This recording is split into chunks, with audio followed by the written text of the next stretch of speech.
emergency alert equipment. The EAS provides timely emergency warnings.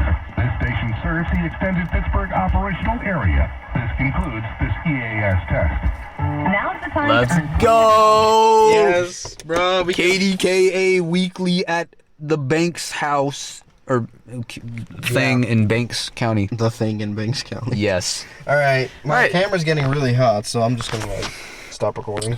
All right. Well. I can't really get KDK that well on this Spark because like car radios are amazing Yes. versus that. All right. So there you guys go. All right, we're gonna unpack this radio stuff.